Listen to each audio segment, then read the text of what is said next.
41 বস্তা 41 বস্তা মানে প্রায় 943 কেজি পলিথিন পাইছি। এখন এই পলিথিন তো আপনিই রাখছেন, তাহলে এটা কি আপনার রাখা ঠিক হয়েছে? এখন আপনি কি আপনার দোষ স্বীকার করেন? সরকার বয়স কত স্যার? বয়স পিতার নাম সজল সরকার। জীবিত না মৃত? জীবিত না মৃত? পিতা গ্রামের নাম হ্যাঁ বেজোড়া। বেজোড়া ডাকঘাট বাদলা সাধারণপুর। এদিকে আসেন, এদিকে আসেন, এদিকে আসেন। আপনার একবার জরিমানা আমরা করছি না বলেন, তাহলে কেন এই জিনিস? আপনার হাত ধরা লাগবে না, আপনি বসেন, আচ্ছা বলছি, আপনি বসেন বসেন, সমস্যা নেই। আমার কথা হচ্ছে আপনাকে তো একবার এই অপরাধে জরিমানা করা হয়েছে, কেন আপনি আবার এই জিনিস সুদানজাত করেন? আপনার হাত ধরা লাগবে না, আমি আপনাকে কোনো ইয়া করতে পারতেছি না, আপনি নর্মাল থাকেন, শান্ত থাকেন। কেন আপনি এই জিনিসটা আবার করলেন? আপনি তো প্রথমে অস্বীকার করলেন যে এই দোকান আপনার না, পরে তো আপনার দোকানেরই, আমার কথা শুনেন, আপনার দোকানেরই চাবি দিয়ে তো এটা খোলা আছে নাকি? দোকান আপনারই, হ্যাঁ আপনার ভাড়া নেওয়া, তাহলে এখানে আপনি তো পলিথিন রাখছেন, তাহলে কেন এই কাজ করলেন? আমরা তো, আচ্ছা আপনি হাত বিচার করেন, আমি তো আপনাকে কোনো অপরাধ ক্ষমা চাইতে বলতেছি না, আমি আপনার কাছ থেকে খালি শুনতে চাচ্ছি, আসলে কেন আপনি দ্বিতীয়বার একই অপরাধ? কথা আসতে বলো না কেন? আমরা তো যখন আপনাদেরকে ধরেন যাই জরিমানা করি না কেন, সেটা তো আপনাকে সচেতন হওয়ার জন্য, কিন্তু ধরেন আমি 15-20 দিন আগে করে গেলাম একই জিনিস, আপনি এখানে দোকানে একটা গোপন গোডাউনে আপনি অনেক অনেক জিনিস আসছেন, ওই আপনার ওই সময় তো আপনার দোতলা থেকে পিছন থেকে আমরা পাইছি না, বলেন, তাহলে এটা একই অপরাধ না আপনার জন্য? এইটা কি আপনার উচিত হয়েছে? এটা আপনি একবার না, আপনি যদি আরো 10 বার করেন, আপনি কিন্তু এই 10 বারের শাস্তি পাবেন যদি আপনি ধরা পড়েন। কেন আপনি এটা করছেন? এটা তো আপনার নতুন মাল, আমরা তো সব আপনার পুরো দোকান থেকে সকল পলিথিন আমরা নিয়ে গেছি না বলেন, বুঝছেন না? তো এটা তো আপনার উচিত হয়নি, উচিত হয়েছে কি বলেন? উচিত হয়েছে বলেন। এখন এটা তো আপনি যে অপরাধটা করছেন, এটা তো দণ্ডযোগ্য অপরাধ, একবার আপনি দণ্ড পাইছেন, আমরা এক্সপেক্ট করছিলাম আপনি যদি বলতেন যে স্যার আমার কাছে আরো 1 টনের মতো আছে, তাহলে এটাও একবার নিয়ে যান, 1 টন মালের দাম কত? কিন্তু ধরেন এটা তো ধরেন আপনি আর্থিকভাবে সামাজিকভাবে আপনি ক্ষতিগ্রস্ত হচ্ছেন, আপনাকে তো ক্ষতিগ্রস্ত করা আমাদের উদ্দেশ্য না, উদ্দেশ্য হচ্ছে আপনি যাতে শুধরান। পলিথিন বিষয়টা আমরা নিষিদ্ধ করছি, আপনি বলতেন যে স্যার আমার আরো ইয়ে আছে, আপনি নিজে থেকে এসে বলতেন। আমরা তো আপনি বলার পরে আপনি কিন্তু আমাদেরকে বলছেন যে স্যার আমার কাছে মাল আছে ফ্যাক্টরি থেকে আসছে, আমি কি করবো? আমাদের বিশেষ করেন আমরা রাত বিরাত আমরা ফ্যাক্টরিতেও যাচ্ছি, যাতে বগুড়ার প্রোডাকশন না হয়, কিন্তু আপনারা যদি বাজারজাত করে বন্ধ না করেন, তাহলে তো মানুষের হাতে এটা যাওয়া বন্ধ হবে না। এখন আপনার এখান থেকে আমরা 943 কেজি, 943 কেজি আমরা হচ্ছে স্বচ্ছ এবং কালার অল্প কয়েক বস্তা ছিল, টোটাল 943 কেজি আমরা হচ্ছে পলিথিন পাইছি। হ্যাঁ, তার মানে প্রায় হচ্ছে 16 বস্তা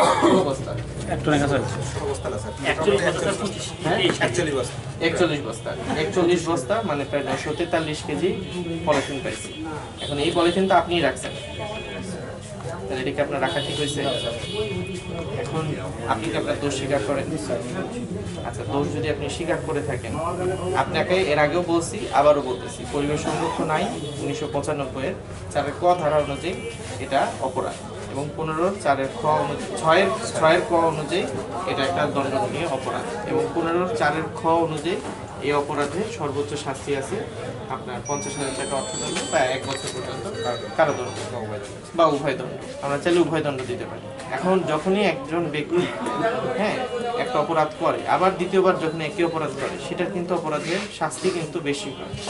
এখন আমরা না, আমি আপনার কাছে আপনি ক্ষমা চাই, ঠিক আছে? কারণ হচ্ছে আপনি একই অপরাধ আবার করছেন, আপনি যেটা বলবেন আমি সেটা সম্পূর্ণ বিশ্বাসও করতে পারবো না যে নিশ্চয়ই আপনি এখন বলার জন্য বলতেছেন, ঠিক আছে?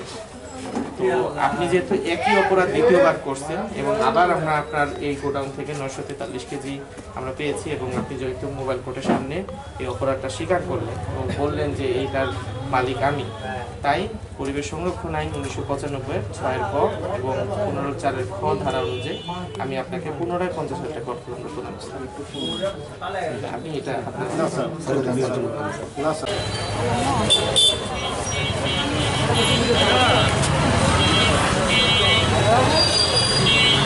মাছে ধরা দিলে মাল টাল মাছে যাইব বেশি বুঝলে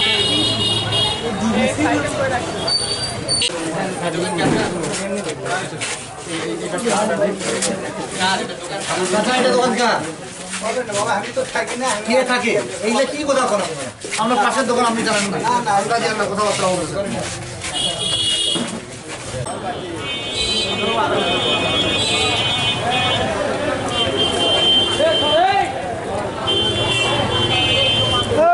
বাঙালি এই বাঙালি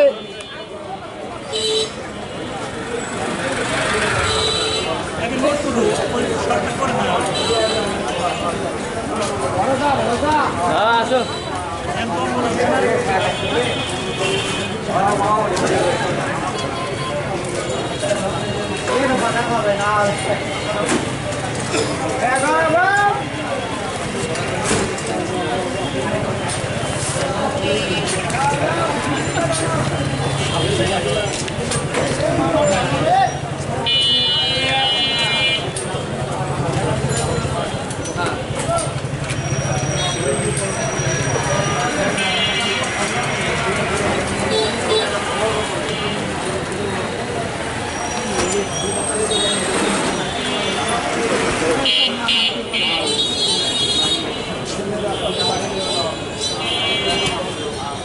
সারাদিন থাকার জন্য আসিনি। আপনার যদি ভালো প্রোডাক্ট হয়, আপনাদের যাদের কয়েল আছে বা অন্য জিনিস দেখেন, আমি তাদের কিছু বলছি। আপনার কাছে পলিথিন আছে কিনা সেটা দেখার জন্য আমরা আরে বাবা আপনাদের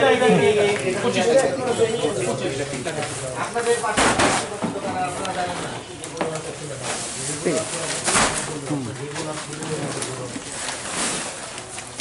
দ্রুত ওনাকে ডাকবেন। আরে এই দোকানের লোক কই গেল? হ্যাঁ হ্যাঁ পাশাপাশি দোকানে উনি কানাডা কাজ করতেন। পানিতে ফেলাই দে ভাই, পানিতে একটু ওই সাইডে, একটু ওই সাইডে। আচ্ছা ওজন করে নেন একবারে, ওজন করে নেন। পানি পারে ফেলাই দেন, এই শুকনাতে দেন, শুকনাতে দেন। দেখা যায় দেখা যায়। 25 করে আছে এই দোকানদারও। হ্যাঁ 25 করে আছে। এই বড় ভাই এ মামা এই দোকান তুমি ছিল না, ঔষধ দিলে ঠিক আছে বলা তুমি বুঝছো? এই দোকানের নাম্বার নাই। মাল না পাবো ঔষধ দিলে ঠিক ঔষধ দিলে বের হয়ে আসবে না, চেনো না ঔষধ দিলে জানে।